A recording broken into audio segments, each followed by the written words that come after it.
Para esto vamos a darle la cordial bienvenida a nuestro invitado. Está ya con nosotros el doctor Alonso Cárdenas y él es politólogo de la Universidad Antonio Ruiz de Montoya. Muy buenas noches y bienvenido a Nativa Fondo. ¿Qué impresión le puede llamar estas primeras declaraciones de la presidenta tras la reunión con la señora Keiko Fujimori?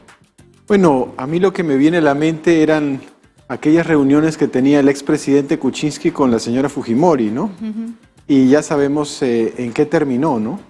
Acá hay una manifestación de un problema de fondo, un problema estructural muy grave que tiene nuestro país, ¿no? Que cuando se convocan a los partidos políticos a estos diálogos, ¿no? Los partidos políticos en el Perú representan muy poco, prácticamente nada, ¿no?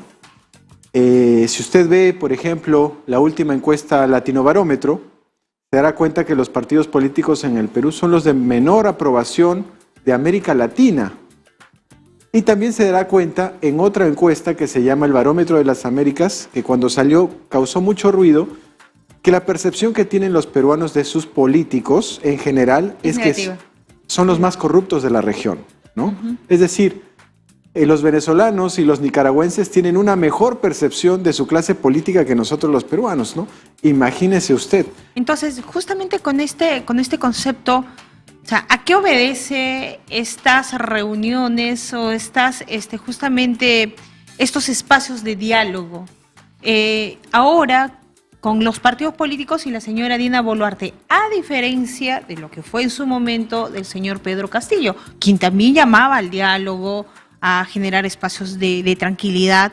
Sin embargo, en ningún momento fueron aceptados por parte de los partidos, incluida ahora la señora Keiko Fujimori, que muy elegantemente ha llegado a Palacio y por la Puerta Grande ingresó a poder dialogar, cosa que ha sido todo lo contrario en el espacio del señor Pedro Castillo. Bueno, además, por estas precariedades de nuestro sistema de partidos, los partidos políticos que ahora van al llamado de Dina Boluarte, pedían la vacancia de Pedro Castillo. Y los partidos políticos que iban al llamado de Pedro Castillo, ahora piden la vacancia de Dina Boluarte, ¿no? Es decir, hay una incoherencia de tal magnitud a nivel político, ideológico, programático, ¿no? En nuestra clase política que todavía nadie explica por qué los que apoyaban a Castillo ahora piden la vacancia de Dina, siendo, entre comillas, del mismo partido político. Y los que pedían la vacancia de Castillo prácticamente, sin ni siquiera reconocer su triunfo electoral, ahora aupan y apapachan a la presidenta Boluarte, ¿no? No hay una explicación de eso, ¿no? Y yo creo que la ciudadanía, sobre todo en un contexto de tal convulsión como la que vive el país, merece pues una explicación de por qué antes sí y ahora no, y antes no, y ahora sí. Entonces, ¿quiénes tendrían que darle esta explicación? Porque, a ver, la población que ha viajado hasta Lima a expresar el rechazo contra el régimen de la señora Dina Boluarte no querían este diálogo y exigían la salida de la señora Boluarte, un cierre del Congreso. ¿Quién tendría que explicarle a quién? A la población, porque también hay otro grupo, no es la totalidad de los peruanos, pero sí hay un grupo que rechaza este régimen de la señora Boluarte, como también hay otro grupo que rechaza tanto al gobierno como al Congreso. Bueno, digamos, en el devenir de la situación, yo creo que sí debería haber una explicación de la presidenta Boluarte, no solamente del tema coyuntural político, de la invocación que se le hace a los partidos, sino también del tema de fondo, ¿no? El tema de los cuestionamientos que vienen hacia su presidencia. Yo escuchaba la entrevista que le hacían a la señora Boluarte, las declaraciones hablando de Andrés Manuel López Obrador, ¿no? De la Alianza del Pacífico. Y yo creo que la presidenta Boluarte se confunde, ¿no? ¿Por qué? Porque cuando uno ve los foros internacionales, ¿no? El presidente López Obrador, el presidente Boric, ahora último el presidente Gustavo Petro, ¿no?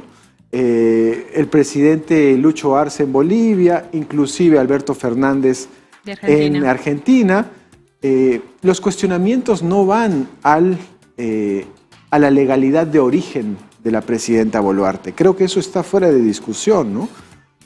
Los cuestionamientos van en la legitimidad, en el uso del cargo. Ese es el meollo del asunto, que de repente la señora, y hasta el momento la señora Dina Boluarte, al referirse a Puno, sigue con este discurso para decir, no entiendo qué quieren los puneños, lo que nosotros queremos es de una vez empezar a trabajar, pero la población en Puno está completamente paralizada y bueno, por ello es consciente la señora Boluarte y hay un rechazo. Entonces, ¿cómo llegar a esa confianza de la población que la rechaza? Bueno, yo creo que ya con 70 muertos encima es muy difícil, ¿no? El momento tal vez era cuando empezaban las manifestaciones para pedir, erróneamente considero yo, que Castillo volviera al poder, recordará ustedes, pero las declaraciones primigenias del entonces premier, el señor Pedro Angulo, digamos, enardecieron los ánimos, porque tildaba a todos de que eran pagados, ¿no? Que eran violentistas. Y situación que todavía ni siquiera hay pruebas, o sea, eran solo acusaciones. No, y además hay pruebas de lo contrario, ¿no? Porque recordaremos a la canciller dando unas declaraciones en el New York Times donde prácticamente reconocía que no había ningún tipo de prueba sobre organizaciones violentistas, terroristas, narcotraficantes y todo lo que nos han dicho que estuvieran detrás de las protestas. Y lo dijo en el diario más importante del mundo, ¿no? Entonces, ahí hay muchas contradicciones que el gobierno no ha podido explicar, ¿no? Tampoco se ha referido a el reportaje de IDL Reporteros, ¿no? Terrible, contundente, de los asesinatos, porque aquí lo que hay es asesinatos de ciudadanos desarmados. No hay una explicación de eso, y eso no tiene nada que ver con la legalidad de origen del gobierno, sino con la legitimidad en el uso del cargo. Es ahí, pues, o sea, si remontamos este contexto hace meses atrás, y si en este momento estaría el señor Pedro Castillo en el poder, hace tiempo hubieran convocado al ministro del Interior al Congreso de la República, o es más, hasta la vacancia. O sea, imagínate cuántos muertos, estamos sobrepasando los 60 muertos y el Congreso no tiene una respuesta, no tiene un término de poder al menos investigar. No se ha generado ninguna comisión investigadora, netamente por la medida desproporcionada de la Policía Nacional. El ministro del Interior no llegó al Congreso, no fue invitado para dar explicaciones de qué modo están actuando y todo sigue en una calma, pero cosa que no se daba hace tiempo. Bueno, y además los argumentos que tratan de, entre comillas, justificar esta barbarie es que habían tomado el aeropuerto, eran violentistas, les tiraban piedras, es decir, las manifestaciones eran violentas. Pero si usted ve el mundo, ¿no? El contexto internacional, que también está muy convulsionado, verá, por ejemplo, que en Brasil tomaron los tres poderes del Estado, ¿no? Fanáticos de Bolsonaro, no hubo ningún muerto. Ahora actualmente hay un estallido prácticamente social en Francia por el aumento de las pensiones. Las protestas son muy violentas contra el gobierno de Emmanuel Macron, pero no muere nadie. Y ahora también último, recordarán el caso terrible del señor Terry Nichols en Estados Unidos, que la policía lo agarró y lo mató a golpes, ¿no? Pero en el caso de Estados Unidos, el presidente de los Estados Unidos, el señor Joe Biden, sale a dar una conferencia de prensa muy dura, condenando la brutalidad policial, la condena abiertamente delante de todos los medios. Esos policías son rápidamente identificados, removidos del cargo, detenidos y actualmente están esperando el juicio. Situación que no se da en este país. Situación que no se explica por qué no se puede dar, ¿no? Porque la evidencia es contundente, ¿no? Al contrario, hay premiación hacia estas fuerzas del orden que lamentablemente con esta exhibición del video de IDL muestra pues en cuerpo entero cuál era la intención, ¿no? Y no hay ninguna explicación, no sabemos si es que los partidos o políticos que se han venido reuniendo con la presidenta ha sido uno de los puntos en los cuales se le solicite, ¿no? Pareciera que cada partido viene por otro interés, porque tampoco existe una explicación, ni siquiera un pronunciamiento de producto de estas reuniones tocando este punto, que es crítico para el país, crítico sobre todo para las provincias, crítico para el Perú profundo, si es que queremos entenderlo de esa forma, y poder darle esa explicación al ciudadano provinciano. No, y además se tienen que asumir responsabilidades, porque recordaremos en el Baguazo, ¿no? Inmediatamente Yehude Simón, ¿no? a los días presentó su renuncia, ¿no? La señora que era en esa época ministra del Interior, Mercedes Cabanillas, también renunció. Y cuando hay este tipo de situaciones lamentables, terribles, de pérdidas de vidas humanas, los responsables políticos, lo hemos visto en el caso de Tía María, en el de Conga, en el de Las Bambas, en una serie de conflictos sociales, los responsables políticos asumen, digamos, estas muertes y presentan su renuncia, ¿no? En este caso no ha habido prácticamente nada, ¿no? Ni siquiera se menciona en las conferencias de prensa que da el gobierno.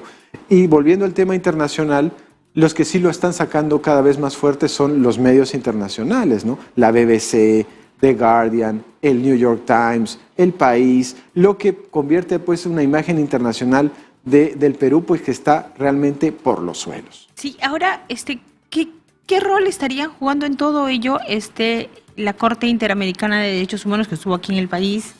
La propia Coordinadora Nacional de Derechos Humanos también sacó su expresión y lo señaló abiertamente de que la acción por parte de la policía era desproporcionada.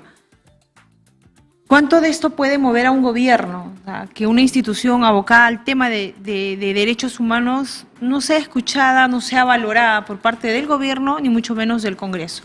Bueno, definitivamente la evidencia creo que es contundente que ha habido un uso desproporcionado de la fuerza, pero también es importante señalar que la policía como institución no está en la capacidad de hacer un operativo, de planificar, ¿no? De estudiar, de anticiparse a los hechos como hacen las otras policías del mundo, ¿no? O sea, no tienen esa capacidad de análisis para que decir, si nosotros mandamos a estos policías, se van a enfrentar a una turba y van a salir perdiendo, ¿no? Entonces, desde el punto de vista operativo de la inteligencia, la policía ha sido totalmente rebasada, ¿no? Sobre todo en, digamos, lo que sucedió en Puno, lo que sucedió en Andahuaylas, ¿no? Entonces, desde el punto de vista de la institución, también vienen las críticas, ¿no? Porque no es solamente el uso desproporcionado de la violencia, sino la poca preparación que se tiene antes de enfrentar una situación extrema, ¿no? Entonces, si por un lado y por el otro estás haciendo agua, pues habla muy mal de la institución en sí, ¿no? Ahora, arrancarle una opinión respecto a las provincias y para puntualizar la región de Puno. Tiene una actitud completamente diferente al resto del país, ¿no? Ellos siguen con esta posición y consideran de que este gobierno no tiene la legitimidad, no hay esta respuesta, no hay este acercamiento. El gobernador regional también ha puesto de conocimiento junto con los alcaldes. Le dijeron que no, que es mejor que la señora dé un paso al costado. ¿Cómo entender políticamente hablando esta figura? Y peor a esto, sumado a la expresión de la señora Boluarte a decir que Puno no es el Perú. En este marco, en esta crisis política, ¿cómo entendemos a Puno y cómo entendemos a este gobierno? Bueno, yo creo que si nosotros buscamos una salida, ¿no?, a esta situación, las autoridades locales, como el gobernador, los alcaldes provinciales, los alcaldes distritales, deben tener un rol mucho más preponderante porque conocen mejor que nadie la realidad puntual de Puno, ¿no? En este caso. El tema es que, como la situación se ha deteriorado tanto, ¿no?, los puentes de diálogo con el gobierno están completamente rotos. ¿Qué tendría que hacer el gobierno? Por lo menos tener un gesto político, ¿no? Un gesto político que signifique, yo pienso, llevar a otro premier, ¿no? Un premier que no esté manchado de sangre, como lo está el señor Otárola, y ese premier ir a una posición mucho más de respeto, ¿no?, humilde, ¿no?, tratar de entender lo que ha sucedido y pedir perdón, ¿no? Pedir perdón. Porque acá se han asesinado a médicos, a menores de edad, sin ningún tipo de justificación. Y yo creo que pidiendo perdón, porque hay que pedir perdón, ¿no?, pues ahí la evidencia es contundente, se podría por lo menos haber un acercamiento, ¿no? Pero tampoco hay esa intención, pues. Entonces, pues estamos en un círculo vicioso que no podemos salir, ¿no? Tiene que haber un gesto, pues, de reconocer, de humildad, de decir, ¿sabes qué? Nos excedimos, hemos cometido cosas terribles, ¿no? Porque es la verdad. Y en base a eso, tratar de entablar un diálogo. Ahora, finalmente, con estas reuniones entre la presidenta y los partidos políticos, ¿sería este camino para llevar a la paz al país conforme se encuentra el contexto? Mire, yo estaba pensando en el presidente Gustavo Petro, ¿no? Para hacer un símil. Al presidente Gustavo Petro el Congreso lo ha declarado persona non grata, ¿no? Pero el Congreso peruano es la institución más desprestigiada y más repudiada de América Latina. Entonces, si el Congreso más repudiado y más desprestigiado de América Latina te declara persona non grata, pues es como para ponerlo en un CV, no quiere decir que estás haciendo las cosas bien. Entonces, si eso lo extrapolamos a la pregunta que usted me acaba de hacer, pues los partidos políticos, la verdad, poco le suman a la presidenta Dina Boluarte porque están totalmente desprestigiados. Y ese es el tema, porque la población dice, ¿cómo vamos a tener este acercamiento? Y peor aún, creo que le resta valor a todo ello con las declaraciones que vienen haciendo los congresistas, con la forma como actuó el Congreso y lo último, lo de la expresidenta del Congreso, la señora Mary Carmen Alba, para decir, bueno, yo puedo viajar donde quiero y no le rindo cuentas a nadie, pero es con el dinero de todos los peruanos, ¿no? Y ese es otro tema que también amerita en algún momento poder tenerlo acá también y seguir hablando de estas actitudes del Congreso, de los congresistas que le restan este desarrollo al país que está en una profunda crisis. Muchísimas gracias. Gracias a ustedes.